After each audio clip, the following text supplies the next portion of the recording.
Joining us to talk about the state of the consumer is Steve Bolland, Bank of America's President of Retail. Steve, great to see you as always. Thanks so much for joining us. Good to be here, Will. So consumer confidence readings like that, which everyone gets to see, paint one picture. What about the underlying data which you guys see day in, day out? Is it painting a similar picture of a bit of a slowdown because of the Delta variant? Actually, Wilfred, I'm seeing a lot of activity that gives me a lot of confidence. So a couple of things. First, I look at payments. So whether our clients are using their credit or debit cards or ACH wires, writing a check, payments are up 20% versus the pre-pandemic period in 2019. Now, the other area I look at is spend. So what are our clients spending on? Similarly, we're seeing spend, credit and debit spend, that's up 25% versus the pre-pandemic period. Now, you got to look underneath that and say, well, where are clients spending as well? And those show some encouraging signs. So about 50% of spend is going to retailers. That spend's actually growing at a faster rate, about 30%. And then interestingly enough, I just look at August, 60% of spend was on clothing. So you think about families that had kids going back to school, you actually saw some signs of normalcy coming there. So you haven't seen any signs of slowdown, whether because of Delta or otherwise, in a sort of week-on-week or month-over-month basis? The only things that you look at, and that's probably mixed in a little bit with the end of summer, travel had been rebounding, right? If you think about the beginning of the year, I think travel was down probably 50%. Last month, it was down maybe about 9%. And even there, I would tell you, and that's versus pre-pandemic period, but even there, in our debit card spend on travel, that was actually up 6% versus pre-pandemic period. So look, we've got to watch that, as we kind of have the various kind of volatility with the pandemic. We're going to see what happens. But right now, I got to tell you, I'm still seeing fairly good activity. Steve, it's Morgan. How about on the housing side? I mean, we know home prices and the rise in home prices has been ferocious for months now, but some early signs that perhaps that's starting to cool in part, maybe because there's just not enough inventory out there. What are you seeing in terms of mortgage activity, refi activity as well, the whole kit and caboodle, if you will? Yeah, so mortgage activity, as we know, has been robust, but the inventory issue has been tough on buyers.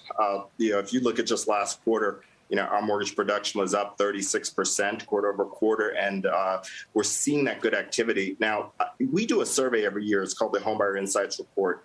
And I saw some good encouraging signs inside of that report, though. First, if you think about just kind of traditional prospective homebuyers, and I looked at a cohort of younger prospective homeowners, 18 to 43, they told us about 90% of them say that their number one priority, they're saving for a home. So it's good to know that even despite the challenge of acquiring a home and where prices are, you still see a lot of activity. Now, just as interesting, in that report, we looked at that same age cohort, but for existing homeowners. And here's the interesting thing. I think we hit a record of like 20 trillion now in home equity. More than 60% of them are saying they're thinking about tapping into home equity to renovate their home. So you've got this dynamic maybe where people would have had mobility and moved up, or they're thinking about changing their lives and they would have moved and bought a home. They're now thinking about tapping into that home equity to renovate their homes.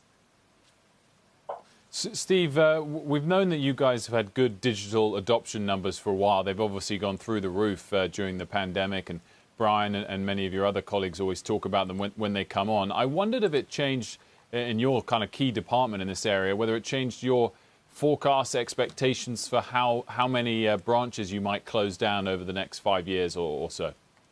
Yeah. So, first, just on digital activity, digital's in a couple of places. First, it's been a big driver for sales. We've seen over 3 million sales, whether it's across mortgage, home equity, auto, credit card, deposit products. It's a big driver. 80% of our mortgages and auto loans are coming via that channel now, 60% of cards, and even our deposit products, 40% coming via digital, whether that's checking, savings, balance assist. Now, we follow the consumer. And what we found is as consumers have shifted from everyday banking needs, doing that in a financial center versus digital, we're continuing to invest in our digital capabilities. At the same time, in our financial centers, what we're doing is we're putting client professionals in those financial centers that are helping them on that bigger kind of advice that they need on planning. So financial solutions advisors that can help them with investing, small business bankers that might help them with their small business. And so we're always looking at our footprint and how we can rationalize where we are. We opened up, I think, over the last year, 190 to 100 new centers. We continue to renovate centers. And, if you look at the top 30 markets in the U.S., we've got a number 1, 2, or 3 position in 25 out of the top 30. So high tech, high touch, we want to win in both spaces.